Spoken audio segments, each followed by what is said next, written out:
Working of the heart या फिर circulation of blood with in the heart, मतलब heart किस तरह से काम करता है या फिर हार्ट में ब्लड सर्कुलेशन किस तरह से होता है, ये आज हम यहाँ पे सीखने वाले हैं। लेकिन इससे पहले मैं आपको एक वीडियो दिखाऊंगा।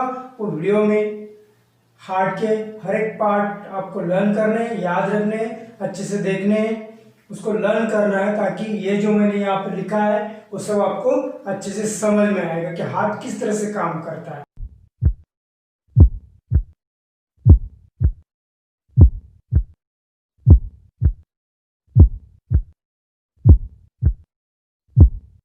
कि आपने जो वीडियो देखा उसमें से सभी जो हार्ट के पार्ट है उसको लर्न कर लिया है। तो बच्चे देखो, उसमें आर्ट्रियम और ventricles and superior inferior vena cava, then pulmonary artery, pulmonary vein and aorta. ये तीन चार जो बातें हैं वो पक्के से याद रखना। देखो मैं यहाँ पे एक शॉर्ट में उसका 4 चैम्बर निकालता हूँ ताकि आपको अच्छे से समझ में आए। ठीक है, ये देखो, ये राइट एट्रियम है, ये लेफ्ट एट्रियम है, ये राइट वेंट्रिकल है और ये लेफ्ट वेंट्रिकल है। समझ में? तो ये है vena cava, superior vena cava, inferior vena कावा। यहाँ पे मैं लिखता हूँ वेना कावा। देन यहाँ से जो आती है ये पल्मोनरी वेन, जो कि ऑक्सीजनेटेड ब्लड लेके आएंगी, और यहाँ से आ जाएगा और यहाँ से बॉडी की तरफ जाएगा ये हमारा अरोटा, जो सबसे बड़ा वेन है बॉडी में। Okay, vena cava, pulmonary vein, और ये जो वेंट्रिकल से लंग्स की तरफ जाती है, समझो ये लंग्स है, ये है पल्मोनरी आर्टरी,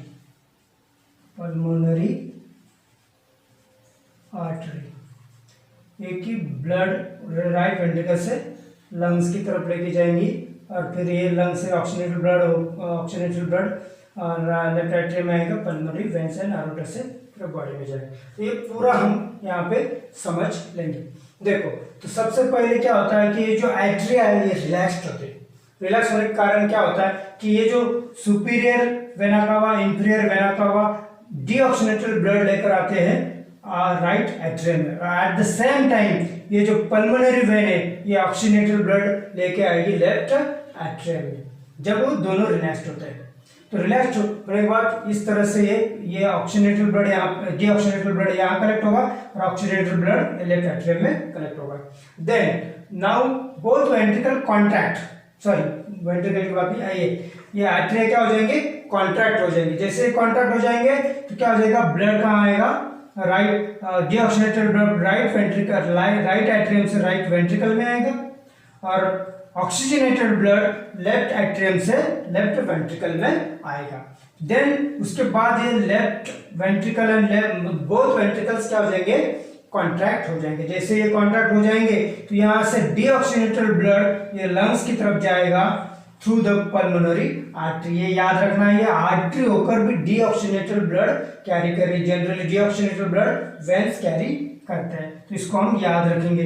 तो यहाँ ये राइट वेंट्रिकल से ब्लड जाएगा लंग्स में। देन ये जो लेफ्ट वेंट्रिकल है यहाँ से बॉडी टू द बॉडी, मतलब ये जो ऑक्सीजनेटेड ब्लड है वो पूरे बॉडी में सर्कुलेट होगा जैसे ये वेंट्रिकल्स पुश हो जाएंगे। ठीक है, और वीडियो में आपने देखा होगा यहाँ पे एक ट्राइकस्पिड वाल है और यहाँ पे मैट्रियल वाल्व है। तो ये वाल्व क्या काम करते हैं, जैसे ये कॉन्ट्रैक्ट हो जाएंगे तो ब्लड, अगर वाल्व नहीं रहता तो वापस आर्टरिया में चला जा सकता है, तो वो प्रिवेंट करने के लिए यहाँ पे वाल्व्स होते हैं ताकि blood do not flow backward. Okay, याद रखेंगे।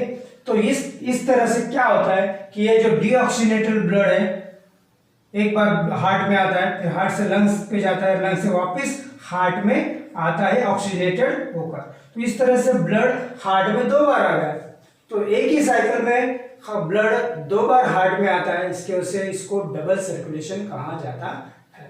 तो ये सब हार्ट के बारे में यहाँ डिटेल लिखा है, जो आप पढ़ सकते हैं। तो मैं किसी का बीपी बढ़ गया है, किसी का बीपी लो हो गया, किसी को हाइपरटेंशन है। तो ये सारी बातें जो बच्चों याद रखना कि ब्लड प्रेशर से रिलेटेड होती है। तो क्या रहता है ब्लड प्रेशर?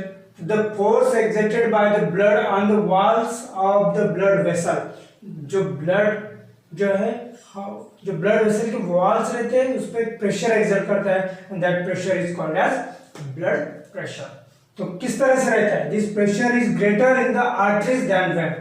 तो जो आर्टरीज में ज्यादा रहता है, वेन्स में कम रहता है। तो आर्टरी डायरेक्टली वेंट्रिकल से ज्वाइंट है, तो वहां से वो ज्यादा प्रेशर ली जाता है। ओके, ठीक है। देन सिस्टोलिक प्रेशर किसको कहा जाता है? डायस्टोलिक प्रेशर किसे कहा जाता है? देखो बच्चों, तो जो pressure in the artery during the ventricular contraction, या ऐसी बात है वेंट्रिकल से ही अरोटा निकलता है, और वहाँ पे पल्मोनरी आर्टरी भी वहाँ से ब्लड लंग्स में लेके जाती है। तो वेंट्रिकल जब कॉन्ट्रैक्ट होंगे तो ये प्रेशर जो आएगा, जो आर्टरीज पे जो प्रेशर आएगा उसे कहेंगे हम सिस्टोलिक प्रेशर, जब वेंट्रिकल कॉन्ट्रैक्ट होंगे। अब जब वेंट्रिकल रिलैक्स होंगे तो उसे कहेंगे हम डायस्टोलिक प्रेशर। ओके, तो नॉर्मली ब्लड प्रेशर रहता है 120 mm 120-80 mmHg।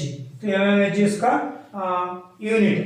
तो ये ऊपर जो सिस्टोलिक प्रेशर है वो हाई रहता है, डायस्टोलिक प्रेशर कम रहता है। तो जनरली नॉर्मल पेशेंट में, मतलब अडल्ट पेशेंट या फिर नॉर्मल जो इंसान है उसमें ये 120-80 इतना ब्लड प्रेशर रहता है। और इसको मेजरिंग इंस्ट्रूमेंट जो है, तो उसने आप देखा होगा कि एक